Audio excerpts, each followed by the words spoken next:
जय माता दी दोस्तों, हमारे YouTube चैनल में आपका हार्दिक स्वागत है।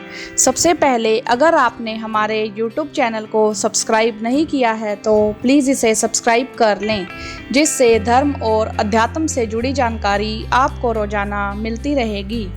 दोस्तों, प्राचीन काल से ही भारत देश धार्मिक आस्थाओं और त्योहारों का देश रहा है। इनमें से एक प्रसिद्ध त्यौहार है गणगौर का त्यौहार। यह त्यौहार पूरे भारतवर्ष में बड़ी धूमधाम से मनाया जाता है, लेकिन राजस्थान में यह विशेष रूप से मनाया जाता है। इस वर्ष 2017 में गणगौर का त्यौहार 30 मार्च को मनाया जाएगा। हिंदू समाज में चैत्र मास की शुक्ल तृतीया का दिन गणगौर पर्व के रूप में मनाया जाता है।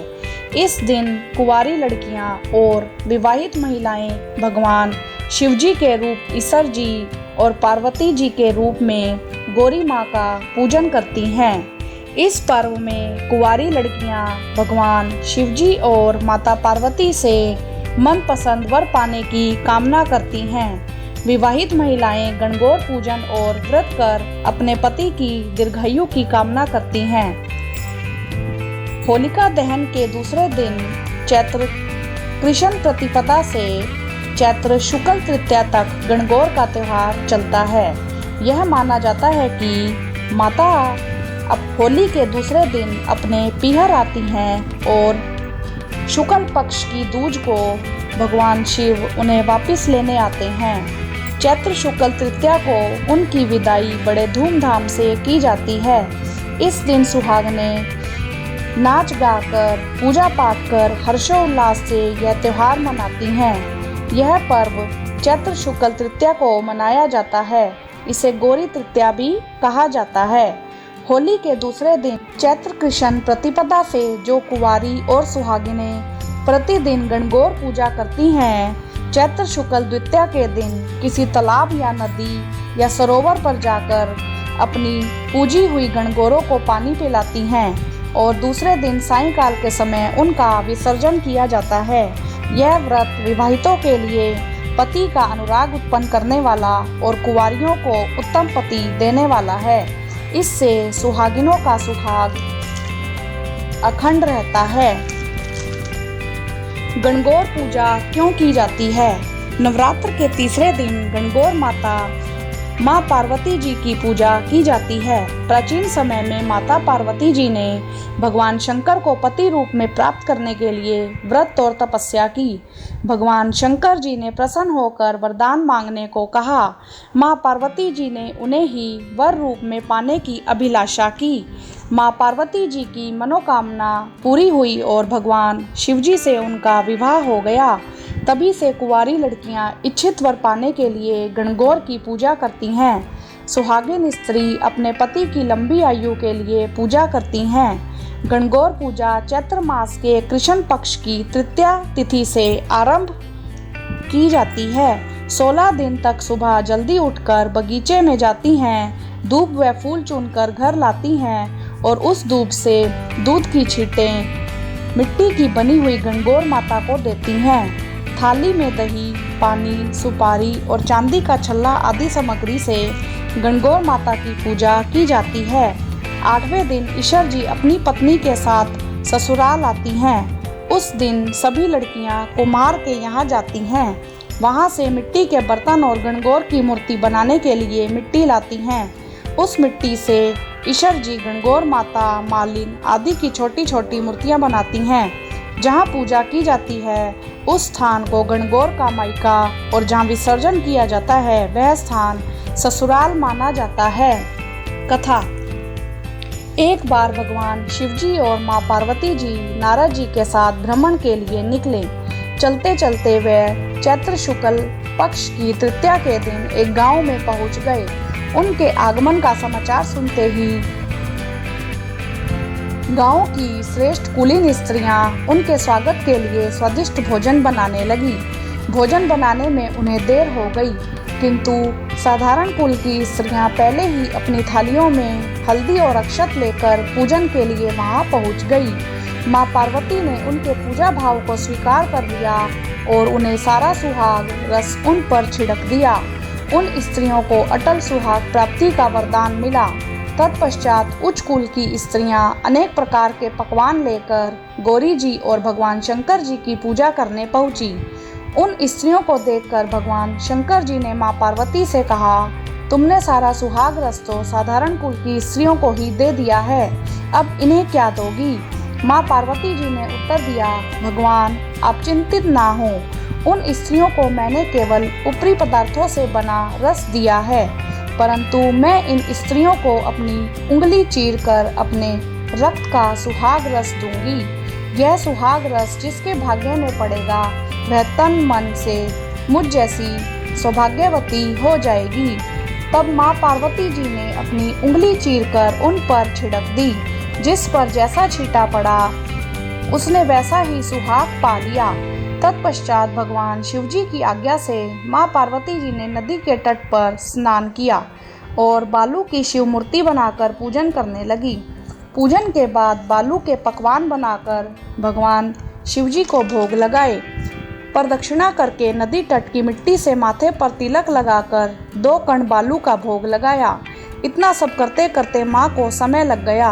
जब वे देर से लौट कर आई तो महादेव जी ने उनसे देर से आने का कारण पूछा। उत्तर में माता पार्वती जी ने झूठ कह दिया कि मेरे मायके में मेरे भाई मिल गए थे, इसलिए मुझे देर हो गई। फिर उन्होंने पूछा, पार्वती तुमने नदी के तट पर पूजन करके किस चीज का भोग लगाया था और स्वयं कौन सा प्रसाद खाया था? फिर से माँ पार्वती ने झूठ बोल दिया कि मेरे भाइयों ने मुझे दूध भात खिलाया है। यह सुनकर भगवान शंकर जी भी दूध भात खाने के लिए नदी तट पर चल दिए। पार्वती जी दुविधा में पड़ गईं। तब माँ पार्वती जी ने मन ही मन प्रार्थना की, हे भगवान, यदि मैं आपकी अनन्य दासी हूँ तो इस समय मेरी लाज रखिए। यह प्रार्थना करती हुई माँ पार्वती भी उनके पीछे पीछे चल दी। उन्हें दूर नदी के तट पर एक माया का महल दिखाई दिया। उस महल में उन्होंने देखा कि भगवान शिवजी और उनके साले उपस्थित हैं। वे वहां 2 दिन तक रहे। तीसरे दिन मां पार्वती ने भगवान शंकर जी को चलने के लिए कहा, लेकिन वे वहां रुकना चाहते थे। तब मां पार्वती अकेले ही चल पड़ी। तब भगवान शंकर जी को भी उनके साथ चलना पड़ा। चलते चलते उन्होंने देखा कि भगवान सूर्य भी अपने धाम को पधार रहे थे। तभी अचानक भगवान शंकर जी माँ पार्वती से बोले, मैं तुम्हारे मायके में अपनी माला भूल आया हूँ। भगवान शंकर जी नारद जी को वहाँ भेज दिया, लेकिन वहाँ नारद जी को कोई महल नजर नहीं आया। वहाँ तो जंगल ही जंगल था। नारद जी सोचने लगे, कहीं वे किसी गलत रास्ते पर तो नहीं आ गए हैं। तभी बिजली चमकी और एक पेड़ पर भगवान शिवजी की माला दिखाई दी। नारद जी ने माला उतारी और भगवान शिवजी के पास पहुंचकर सारा वृतांत उन्हें सुनाया। भगवान शिवजी ने हंसकर कहा, यह सब माँ पार्वती जी की ही लीला है। इस पर माँ पार्वती जी बोली, मैं किस योग्य हूँ? तब नारद जी ने सिर झुकाकर कहा, आप पतिव्रताओं में श्रेष्ठ हैं। आप सौभाग्यवती समाज में आदि शक्ति हैं। संसार की स्त्रियां आपके नाम स्मरण मात्र से अटल और सौभाग्य प्राप्त करती हैं। आपकी भावना और चमत्कारिक शक्ति को देखकर मुझे प्रसन्नता हुई। मैं आशीर्वाद रूप में कहता हूँ कि जो स्त्रियां पति का पूजन करके मंगल कामना करेंगी, उन्हें महादेव जी की कृपा से दीर्घायु वाले पति का संसर्ग मिलेगा। व्रत विधि।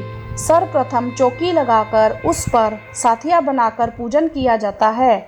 उसके बाद पानी से भरा कलश और उस पर पान के 5 पत्ते नारियल रखें। यह कलश चौकी के दाहिनों ओर रखा जाता है।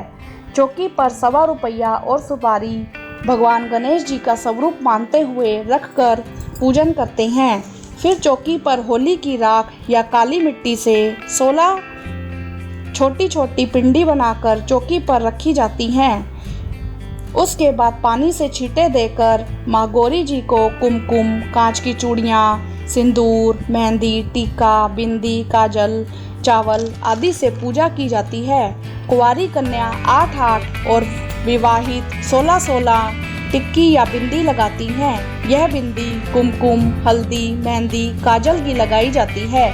उसके बाद पानी का कलश साथ रखकर हाथ में दूब अर्थात घास पकड़कर जोड़े से 16 बार गणगौर माता के गीत के साथ पूजन किया जाता है। फिर गणगौर कहानी भगवान गणेश जी की कहानी पढ़ी जाती है।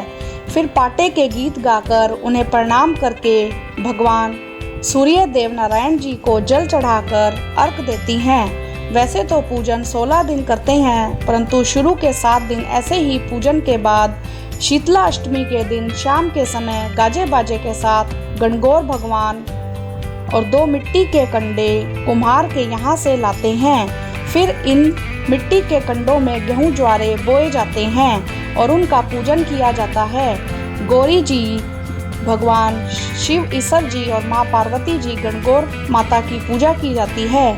फिर गौरी जी को भोग लगाया जाता है। भोग के बाद माँ गौरी जी की कथा पढ़ी जाती है। कथा सुनने के बाद गौरी जी पर चढ़ाए हुए सिंदूर से स्त्रियों को अपनी मांग भरनी चाहिए। कुंवारी कन्याओं को गौरी जी को प्रणाम करके उनका आशीर्वाद प्राप्त करना चाहिए। इस प्रकार यह व्रत जो जातक श्रद्धा और विश्वास के साथ रखता है उसका सौभाग्य अखंड रहता है। वीडियो देखने के लिए धन्यवाद। अगर आपको हमारी वीडियो पसंद आए तो प्लीज़ इसे लाइक करें और अपने फ्रेंड्स और रिलेटिव्स के बीच शेयर ज़रूर करें।